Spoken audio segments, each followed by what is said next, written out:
मां के साथ पैतृक गांव पिथौरागढ़ के गांव टुंडी बारवो पहुंचे सीएम धामी। ब्रह्मचारी माता मंदिर में की पूजा अर्चना। ग्रामीणों से भेंट कर गांव से जुड़े विभिन्न विषयों पर की विस्तार पूर्वक चर्चा।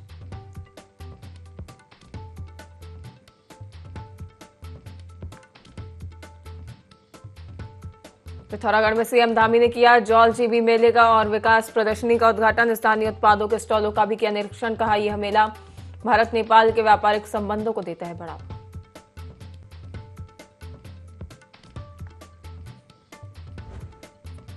बिहार चुनाव रुझानों को लेकर भाजपा उत्साहित। भाजपा प्रदेश महामंत्री कुंदन परिहार ने एग्जिट पोल के बाद जताई खुशी। प्रधानमंत्री नरेंद्र मोदी के नेतृत्व और कार्य में बिहार में दिख रहे परिणाम।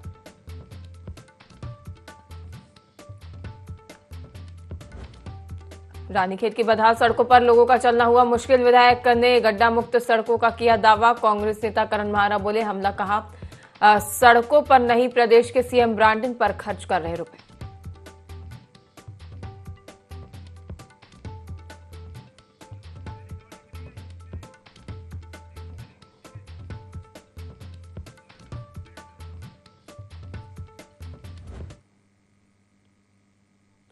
नमस्कार, IND 24 में आप सभी का बहुत बहुत स्वागत है। आपके साथ मैं हूं पल्लवी परिहार और देवभूमि लाइव देख रहे हैं आप।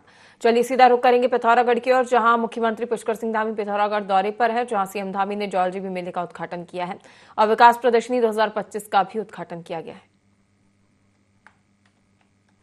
श्री गोविंद सिंह तिलकवाल जी, सह प्रभारी निर्मल मेहरा जी, श्रीमती दीपिका बोरा जी, स्वामी वीरेंद्रानंद जी, राजू देवलाल जी, कविंद्र सिंह देवली जी, नन्हेलाल कलाकार जो आए हुए हैं, अनेकों हमारे इस मेले में प्रतिभाग करने वाले सभी हमारे व्यापारीगण, विभिन्न विभागों के सभी अधिकारीगण, स्टॉल लगाने वाली सभी हमारे भाई बहनें, मातृशक्ति मेले में दूर दूर से पधारे मेरे सभी बड़े बुजुर्ग, माताएं, बहनें, हमारे पूर्व सैनिक बड़ी संख्या में जो दिख रहे हैं, और स्कूलों से आए हुए हमारे सभी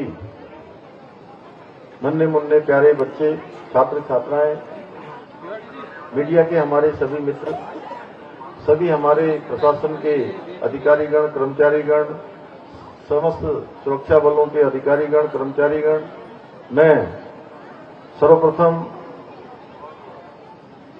आज इतनी बड़ी संख्या में आप सब यहां पधारे हैं, मैं आप सभी का आज इस अवसर पर हृदय से आप सबका स्वागत करता हूं, आप सबका अभिनंदन करता हूं। आप सबने मेरा यहां पहुंचने पर बहुत स्वागत किया, अभिनंदन किया। मैं भी आप सबको दोनों हाथ जोड़कर आप सबको प्रणाम करता हूं, आपका स्वागत करता हूं। और भारत, नेपाल और तिब्बत के पारस्परिक व्यापार और सांस्कृतिक मेलजोल को बढ़ावा देता आ रहा इस जौल जीबी मेले के भव्य आयोजन के लिए मैं सभी आयोजकों को बहुत बधाई देता हूं, बहुत शुभकामनाएं देता हूं। और मेरे लिए भी लगातार जब से मैंने राज्य के मुख्य सेवक के रूप में काम करना शुरू किया, हर वर्ष आप सबके बीच में आना, उपस्थित होना, ये बहुत भावुक क्षण है, क्योंकि मैं बचपन से ही इस मेले के बारे में बहुत नजदीक से जानता रहा हूं। पहले लोग रात रात भर पैदल चल के इस मेले में पहुंचते थे और कई दिनों तक इस मेले में रहते थे। और यहाँ की संस्कृति है, यहाँ के रीति रिवाज हैं, यहाँ के त्योहार हैं, इन सभी को मुझे बहुत नजदीक से देखने का अवसर मिला है। और मैं यहाँ आने से पहले आज यहीं टुंडी बारमो के क्षेत्र में जहां मैं पैदा हुआ, आज प्रातःकाल उस भूमि को मैं प्रणाम करके आप सबके बीच में आया हूं। इसलिए मेरा मानना है कि ये जौल जीबी का मेला केवल एक आयोजन नहीं है, बल्कि ये हमारे इस पूरे सीमांत क्षेत्र, पर्वतीय क्षेत्र के आर्थिक, सामाजिक और सांस्कृतिक जीवन का प्रतिनिधि मेला भी है। और ये मेला हमारा भारत, नेपाल, तिब्बत के व्यापारियों को न केवल एक अवसर देता है, बल्कि सीमाओं के भाईचारे में और उसकी एक नई डोर भी बुनने का काम और संबंधों को मजबूत करने का काम। पिथौरागढ़ में जौलजीबी मेला एवं विकास प्रदर्शनी 2025 का उद्घाटन मुख्यमंत्री पुष्कर सिंह धामी ने किया। सीएम धामी ने इस दौरान सबसे पहले विभाग स्टॉलों का निरीक्षण किया। इसके बाद सीएम धामी ने मंच से मौजूद सभी लोगों का अभिवंदन स्वीकार किया। मंच पर मौजूद लोगों ने सीएम धामी को एप्पल, केला और नमूना और स्थानीय उत्पाद भेंट कर स्वागत किया। सीएम पुष्कर सिंह धामी ने कहा कि अंतर्राष्ट्रीय जौलजीबी मेला भारत, नेपाल तथा तिब्बत के पारस्परिक व्यापार को बढ़ावा दे रहा है और यह मेला भारत और नेपाल के बीच संस्कृति, सभ्यता, व्यापारिक संबंधों को बढ़ाकर देश के रिश्तों को ऑक्सीजन देता है।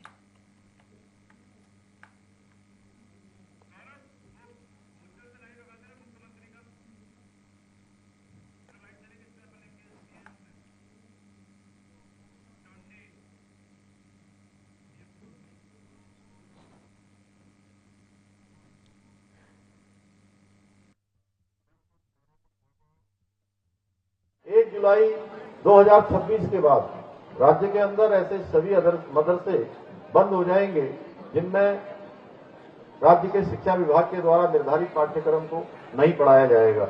इसके अतिरिक्त हमने राज्य में भू कानून लागू करके ये स्पष्ट कर दिया कि देवभूमि में लैंड माफिया 1 इंच भी भूमि पर कब्जा नहीं कर सकते। मैं आज इस मंच के माध्यम से यह भी स्पष्ट कर देना चाहता हूं कि अब उत्तराखंड में किसी भी प्रकार की जिहादी मानसिकता को पनपने नहीं दिया जाएगा, न ही आतंकवाद को बढ़ावा देने वाली पाठशालाएं संचालित होने दी जाएंगी। हमारा प्रयास है कि अब देवभूमि उत्तराखंड में कट्टर धार्मिक शिक्षा देने वाले केंद्र नहीं, बल्कि ऐसे संस्कार युक्त आधुनिक और राष्ट्रवादी शिक्षा के मंदिर स्थापित किए जाएं, जो हमारे बच्चों को शिक्षा प्रदान करने के साथ साथ उनके चरित्र निर्माण के लिए भी कार्य करें। भाइयों बहनों, हमने ऑपरेशन कालनेमी चलाकर सनातन धर्म को बदनाम करने वाले पाखंडियों पर भी वार किया है। कोई व्यक्ति फर्जी बाबा या संत बनकर अब हमारे सनातन धर्म को बदनाम करेगा तो क्या हम उसे माफ कर सकते हैं? मैं आप सबके सामने यह भी पूछना चाहता हूं कि जो धर्म के मार्गे पर अवरोध करने का काम करते हैं, धार्मिक भावनाओं को ठेस पहुंचाने का काम करते हैं, तो ऐसे लोगों को माफ नहीं किया जाना चाहिए। इसलिए हमने इनके खिलाफ भी कठोर कार्रवाई प्रारंभ की है। इसके साथ ही यहाँ पर आज मुझे सैनिक भाई मुझे मिले थे। यहाँ पर उन्होंने मुझे कहा कि धारचूला में सैनिक विश्राम भवन एक होना चाहिए, मुझे सड़क पर उन्होंने कहा था। तो मैं ये घोषणा करता हूँ क्योंकि मैं जानता हूँ सैनिकों के जीवन में अनेक चुनौतियां होती हैं, अनेक परेशानियां होती है। एक सैनिक विश्राम गृह धारचूला में बनाया जाएगा। भाइयों बहनों, हमारी सरकार पूरी प्रतिबद्धता के साथ उत्तराखंड को देश का अग्रणी राज्य बनाने के अपने विकल्प रहित संकल्प के मूल मंत्र के साथ निरंतर कार्य कर रही है। मुख्यमंत्री पुष्कर सिंह धामी माता के साथ पैतृक गांव पिथौरागढ़ के गांव टुंडी बारमो पहुंचे, जहां उन्होंने ब्रह्मचारिणी माता मंदिर में पूजा अर्चना कर समस्त प्रदेशवासियों की सुख समृद्धि और राज्य की उन्नति के लिए प्रार्थना की। इस दौरान उन्होंने पीएम मोदी के नेतृत्व में चलाए गए अभियान एक पेड़ मां के नाम तहत पौधारोपण भी किया। इसके बाद उन्होंने ग्रामीण जनों से आत्मीय भेंट कर गांव से जुड़े विभिन्न विषयों पर विस्तार पूर्वक चर्चा की। गांव के बुजुर्गों से आशीर्वाद लिया और मातृशक्ति के स्नेह और युवाओं के उत्साह को देख हृदय अत्यंत भावुक व अभिभूत हो गए।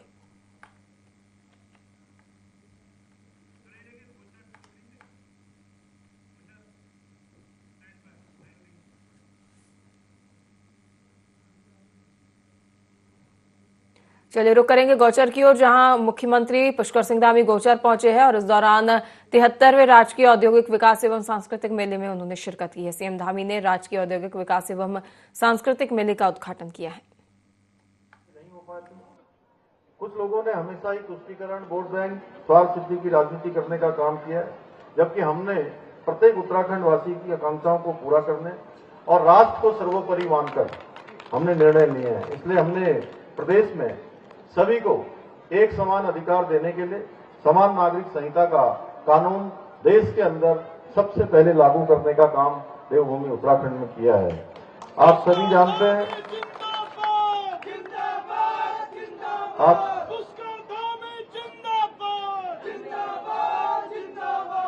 आप सभी जानते हैं पूर्व के समय में नकल माफियाओं द्वारा हमारे युवाओं के भविष्य के साथ किस प्रकार खिलवाड़ किया जाता था।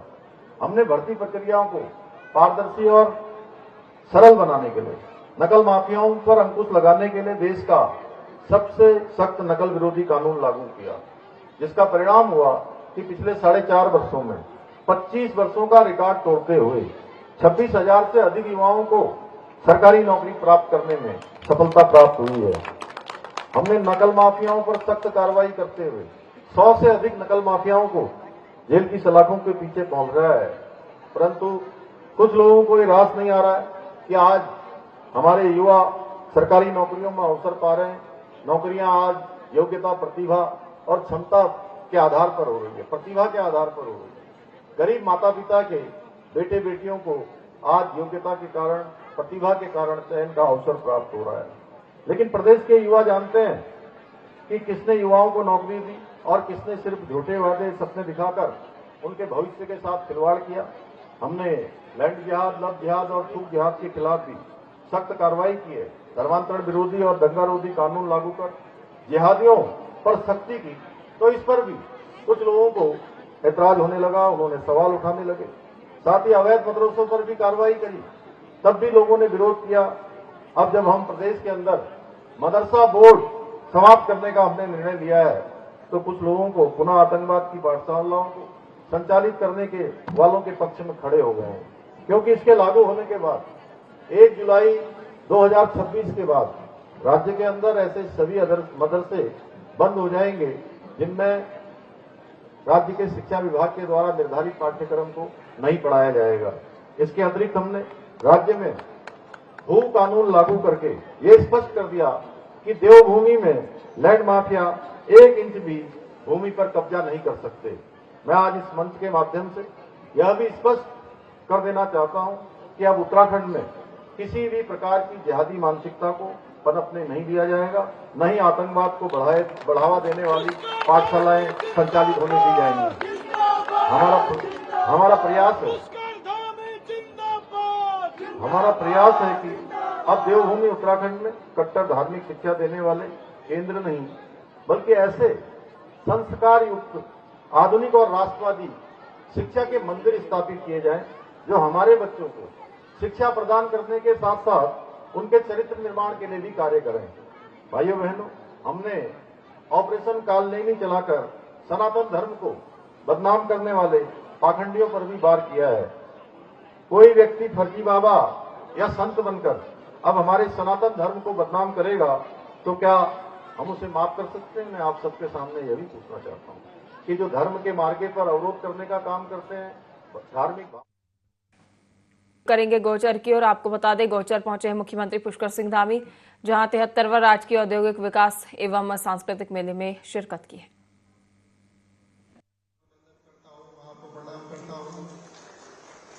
मान्यवर,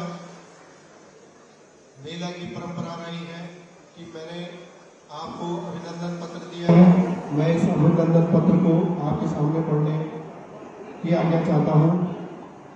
श्री राव देवता माँ कालिका की इस पवित्र भूमि में 43वें राजकीय औद्योगिक विकास सांस्कृतिक मेले 14 नवंबर 2025 के शुभारंभ के अवसर पर हमारे बीच मुख्य अतिथि के रूप में उपस्थित हमारे प्रदेश के लोकप्रिय, यशस्वी, मृदुभाषी, सरल स्वभाव के धनी पुष्कर सिंह धामी जी, माननीय मुख्यमंत्री उत्तराखंड सरकार, गौचर मेले मैं संदीप नेगी, नगर पालिका अध्यक्ष गौचर, समस्त क्षेत्र गौचर की जनता मेला समिति की ओर से आपका हार्दिक अभिनंदन करता हूँ, स्वागत करता हूँ। महोदय, तिब्बत सीमा से लगे उत्तराखंड सीमा जनपद चमोली में लगने वाला यह ऐतिहासिक एवं विकास का प्रतीक गौचर मेला सन 1943 से स्वर्गीय जवाहरलाल नेहरू जी के जन्मदिन 14 नवंबर बाल दिवस के विधिवत रूप में शुरू हुआ। इस मेले की नींव जनपद के भोटिया जनजाति के प्रमुख व्यापारी श्री बाला सिंह पाल जी, स्वर्गीय पाल सिंह धर्मपाल जी, बमपाल जी, स्वर्गीय गोविंद सिंह राणा जी। इस मेले को व्यापक रूप देने के लिए तत्कालीन पत्रकार गोविंद सिंह नौटियाल जी के नेतृत्व में व्यापार को गौचर में नींव रखी, जिसकी लोग रोजमर्रा उपयोग में आने वाली वस्तुओं का व्यापार करते थे। गौचर मेले को व्यापक रूप बनाने में लेकर मेले के संस्थापक सदस्य इस अवसर पर ध्यान करते हैं। मैं उनको कोटि कोटि नमन करता हूँ, उनको प्रणाम करता हूँ, उनको श्रद्धांजलि अर्पित करता हूँ। धन्यवाद। ये गौचर मेला आधुनिक की दौड़ में निरंतर आगे बढ़ रहा है। चलिए बढ़ेंगे अगली खबर की ओर, जहां हरिद्वार में कांग्रेस कार्यकर्ताओं ने चंडी चौकी के सामने पुलिस प्रशासन के खिलाफ जोरदार धरना प्रदर्शन किया और पुलिस प्रशासन मुर्दाबाद के नारे लगाए। कांग्रेस महानगर अध्यक्ष अमन गर्ग ने आरोप लगाया कि पुलिस माफिया को संरक्षण दे रही है और शहर में अवैध कब्जों को बढ़ावा दिया जा रहा है। अमन गर्ग ने कहा कि श्यामपुर में एक व्यापारी की जमीन पर गुंडा माफिया की ओर से कब्जा कर लिया गया है और पुलिस उसी पक्ष का समर्थन कर रही है। उन्होंने सवाल उठाते हुए कहा कि जब रक्षक ही भक्षक बन जाए तो आम आदमी न्याय के लिए कहां जाएगा। कांग्रेस नेताओं ने साफ कहा कि धर्मनगरी हरिद्वार में इस प्रकार की अवैध गतिविधियों को सहन नहीं किया जाएगा और विरोध प्रदर्शन तब तक जारी रहेगा जब तक कोई कार्रवाई नहीं होती। देखिए, हमारे हरिद्वार के व्यापारी और कुछ कांगड़ी के जो स्थानीय निवासी हैं, उन लोगों के कुछ प्लाट कांगड़ी स्थित एक भूखंड में है। लगभग 15 साल से वो लोग वहाँ काबिज चले आते हैं, उनके नाम का दाखिल खारिज कागजों में है। अचानक से 15 साल बाद एक धीरेन्द्र शास्त्री नाम का व्यक्ति वहाँ आता है, जो कि हरदोई का रहने वाला है और तो सुना है जिसका आपराधिक इतिहास भी है। उसके साथ कुछ हरियाणा के लोग जो अवैध हथियारों के साथ उस जमीन पर आते हैं और कब्जा करना शुरू कर देते हैं। इसकी जानकारी पुलिस को लिखित में भी दी गई, आला अधिकारियों को लिखित में दी गई, जिलाधिकारी को, कप्तान को प्रार्थना पत्र, जो पीड़ित पक्ष है। लेकिन अचरज का विषय है कि जहां पुलिस को उन अवैध कब्जा करने वालों को रोकना था, उनको धमकाना था, वहां पुलिस हमारे जो पीड़ित पक्ष है उसको थाने में बंद कर देती है, उनके मोबाइल छीन लेती है और उन लोगों से जो दूसरा पक्ष है, जो हरदोई के और हरियाणा के लोग हैं, उनसे वहाँ अवैध कब्जा कराना शुरू करवा देती है। उत्तराखंड पुलिस का नारा है मित्रता, सेवा, सुरक्षा। नारा था जनता का, लेकिन श्यामपुर पुलिस के संरक्षण में मित्रता भूमाफियाओं से, सेवा नेताओं की और भूमाफियाओं की, और सुरक्षा भूमाफियाओं की और गुंडों की हो रही है।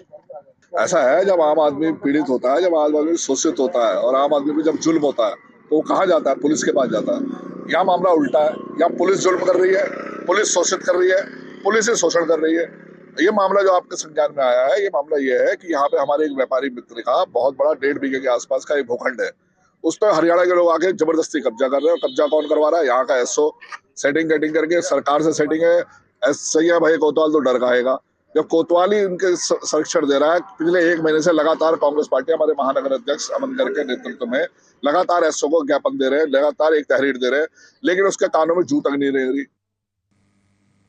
कांग्रेस हाईकमान ने युवा नेता चिराग फर्त्याल को चंपावत जिले का नया कांग्रेस जिलाध्यक्ष नियुक्त किया है। उनकी ताजपोशी से जिले भर में कांग्रेस कार्यकर्ताओं में जबरदस्त उत्साह देखा जा रहा है। कार्यकर्ताओं का कहना है कि पार्टी ने युवाओं को नेतृत्व देकर संगठन को मजबूती देने का सराहनीय निर्णय लिया है। उनका विश्वास है कि चिराग फर्त्याल के नेतृत्व में कांग्रेस साल 2027 में चंपावत की दोनों विधानसभा सीटों पर जीत हासिल करेगी। लोहाघाट पहुंचने पर चिराग फर्त्याल का कांग्रेस कार्यकर्ताओं ने ढोल, नगाड़ों, फूलमाला और नारों के बीच भव्य स्वागत किया। कार्यकर्ताओं और महिलाओं ने पार्टी हाईकमान मल्लिकार्जुन खड़गे, राहुल गांधी और पर्यवेक्षक संगीता बेनीवाल का आभार जताया। नवनियुक्त जिला अध्यक्ष ने कहा कि उन्हें सौंपी गई जिम्मेदारी को वे पूरी ईमानदारी और निष्ठा से निभाएंगे। फर्त्याल ने बताया कि वे सभी पदाधिकारियों और कार्यकर्ताओं के साथ लेकर संगठन को मजबूती प्रदान करेंगे और 2027 के विधानसभा चुनाव में चंपावत की दोनों सीटें कांग्रेस के खाते में लाने का लक्ष्य पूरा करेंगे।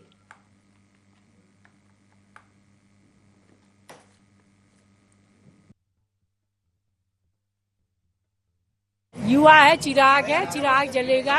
एक आशा और पूरी उम्मीद के साथ यूथ को कमान दी है, क्योंकि आज हमें जरूरत यूथ की है। मुझे बहुत प्रसन्नता हो रही है। मैं सबसे पहले गौर ये करना चाह रहा हूँ कि आज जो उनके स्वागत के लिए लोग उमड़े हैं, वो पूरी पुरानी कांग्रेस जो हमारे लोग अभी तक नहीं दिख रहे थे, आज पूरी की पूरी कांग्रेस ब्लॉक कांग्रेस कमेटी जो हमारी पूर्व में हुआ करती थी, आप बहुत इंतजार से दूर से यहाँ पर कार्यकर्ता आज अपने नए जिलाध्यक्ष के स्वागत के लिए आया है। और मुझे पूरी आशा है कि ये नया जिलाध्यक्ष सब लोगों को साथ लेकर कांग्रेस को फिर वही मजबूती देंगे। उनको धन्यवाद देता हूं जिन्होंने मेरे साथ एक बूथ स्तर से जुड़े हुए कार्यकर्ता के साथ न्याय किया और बाकी मेरा भी ये सबसे निवेदन है कि आप सब लोग अच्छा कार्य कीजिए, पार्टी को मजबूत कीजिए। मेरी प्रायोरिटी बूथ स्तर के कार्यकर्ता को मजबूत करने की रहेगी और जैसे मेरे साथ न्याय किया अखिल भारतीय कांग्रेस कमेटी ने, मैं भी प्रत्येक बूथ स्तर के कार्यकर्ता के साथ न्याय करने की। युवा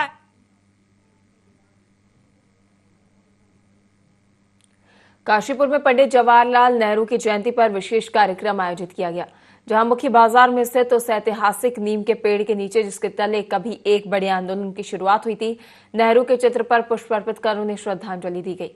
इस मौके पर लोगों ने उनके विचारों, आदर्शों और देश के निर्माण में दिए योगदान को याद करते हुए उनके दिखाए मार्ग पर चलने का संकल्प लिया।